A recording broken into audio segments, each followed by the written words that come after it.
नमस्कार। आज जिस विषय पर चर्चा करने जा रहे हैं वो है कि दरोगा की भर्ती कब आएगी और कितनी पदों पर आएगी। इन सबों को लेकर जो स्टूडेंट जो किसी न किसी कारणवश या अपना कॉपी टी अप कर लिए हैं, टेक्निकल फॉल्ट कर लिए थे, सिग्नेचर छोड़ दिए थे या हिंदी में फेल हो गए या फिर फिजिकल में आउट है, मेरिट आउट है या फिर अभी फिजिकल कर रहे हैं या फिर उससे पहले जो 2213 में वैकेंसी में छूट गए थे, इस बार भी उनका किसी कारणवश प्री ही नहीं हुआ, मेंस नहीं हुआ।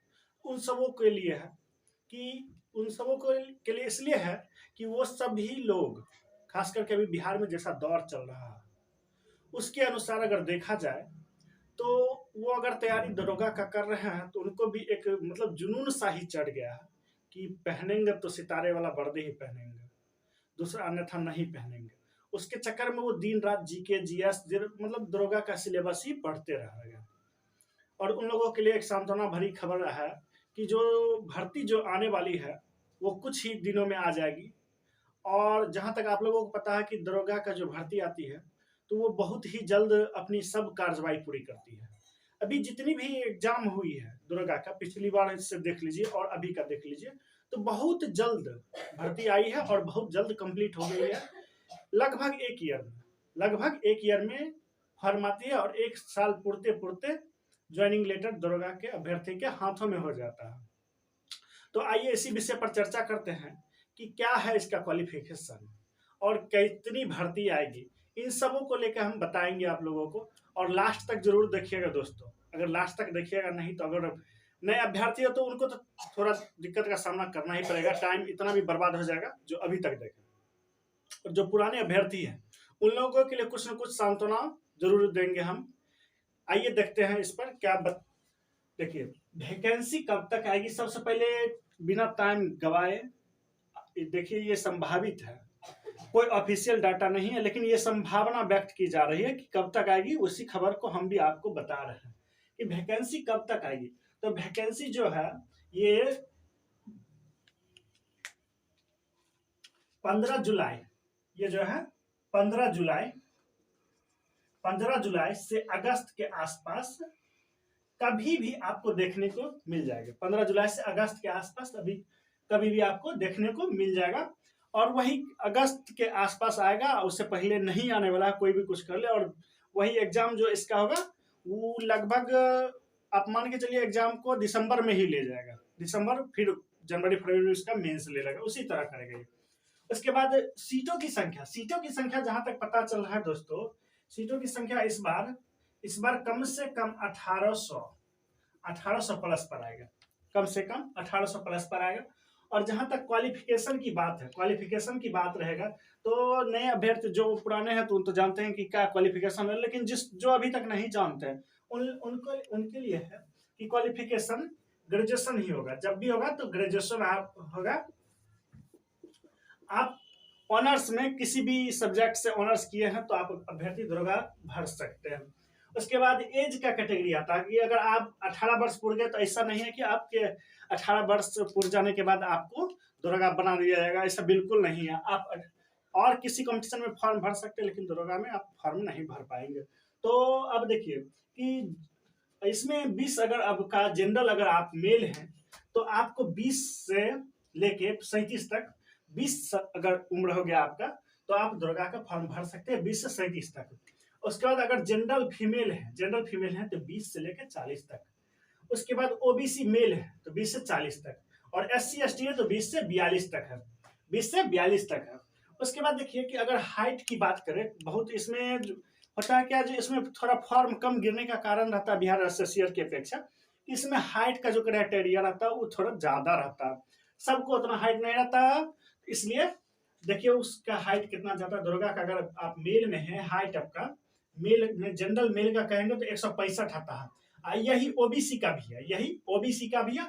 उसके बाद ईबीसी का अगर कहें तो 160, ईबीसी का 160। ये सब सेंटीमीटर में है दोस्तों, ये सब सेंटीमीटर में। उसके बाद एससी एसटी का कहें तो 160 सेंटीमीटर। और अगर आप फीमेल हैं जनरल फीमेल है या कोई भी फीमेल है, मतलब कोई भी कैटेगरी का फीमेल है, तो आपके लिए ऑल कैटेगरी का जो है 155 सेंटीमीटर हाइट मांगता है। उसके बाद आते हैं स्टेज फर्स्ट में। उसके बाद अगर फॉर्म फिल कर दिए फर्स्ट, सबसे पहले तो स्टेज फर्स्ट इसको मान के चलिए कि जब फॉर्म आप सबसे पहले फॉर्म सही सही भर दिए तो वही सबसे पहला स्टेज आप पास कर लिए। उसके बाद अगर एग्जाम आया, एडमिट कार्ड आया, एडमिट कार्ड आने के बाद सबको तो एडमिट कार्ड भी नहीं आता, लेकिन अगर आपका एडमिट कार्ड आ गया तो आप फर्स्ट स्टेज पार करेंगे। उसके बाद उसी को देखिए, एक स्टेज फर्स्ट में होता है प्रीलिम्स होता है। इसमें 100 नंबर का एग्जाम होता है, 100 नंबर का एग्जाम होता है। उसके बाद 100 में इसको 2 से गुना कर दीजिए तो ये 200 टोटल 200 मार्क्स का हो जाएगा। 200 मार्क्स का 200 मार्क्स का रहता है। इसमें भी नेगेटिव जो रहता है, नेगेटिव वो रहता है 1/10, 1/10 नहीं 1/5 रहता है। ठीक है, यानी 5 एक सही, यानी आप अगर 5 क्वेश्चन गलत किए तो आपका सही में से 1 नंबर काट लिया जाएगा।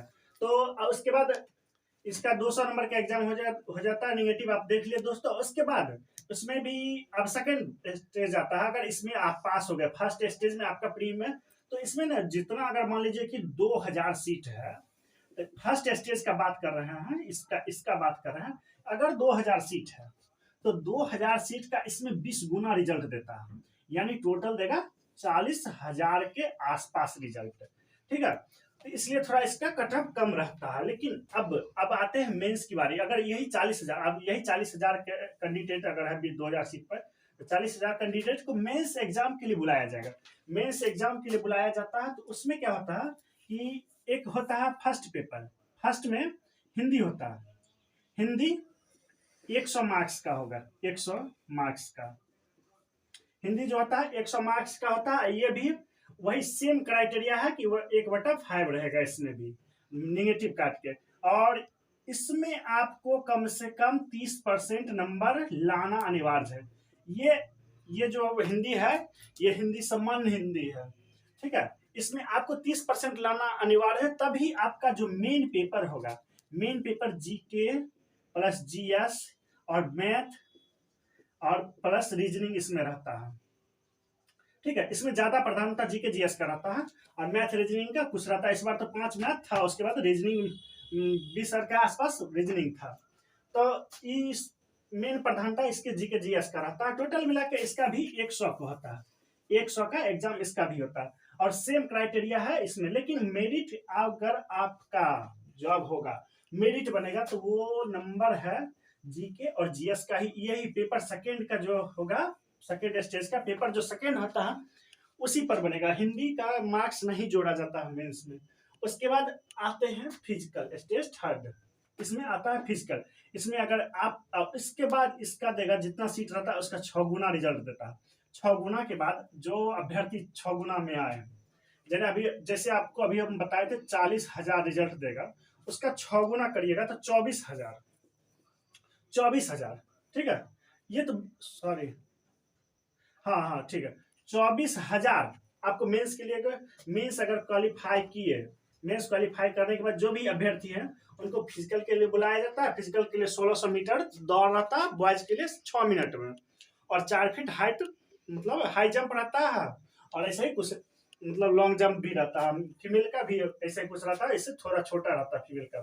उसके बाद स्टेज 4 तुरंत होता है। अगर डॉक्यूमेंट फिजिकल कर लिए तो तुरंत आपको डॉक्यूमेंट वेरिफिकेशन के लिए बुलाया जाएगा अपना अपना कमिश्नरी में। और उसके बाद डॉक्यूमेंट वेरिफिकेशन कर हो गया तो आपको मतलब श्योर समझिए कि आप दुर्गा बन गए।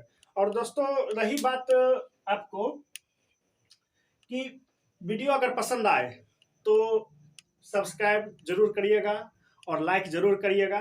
और एक बात लास्ट में हम कहना चाहते हैं, अगर लास्ट तक बने हैं वीडियो पर तो सुन के जाइएगा, बहुत काम देगा ये, कि मिल ही जाएगी मंजिल एक ना एक दिन, गुमराह तो वो हैं जो घर से कभी निकले ही नहीं। दोस्तों जो फॉर्म भरे, जो एग्जाम दिए, उन लोगों के लिए तो बहुत बड़ी बात है कि वो कम से कम एग्जाम देखे, तो एग्जाम कैसा गया क्या गया उस सब अनुभव देता है। ऐसा नहीं है कि आप फेल हो गए, आप कुछ नहीं किए, कुछ नहीं हुआ तो कम से कम क्या होगा, तजुर्बा तो जरूर होगा।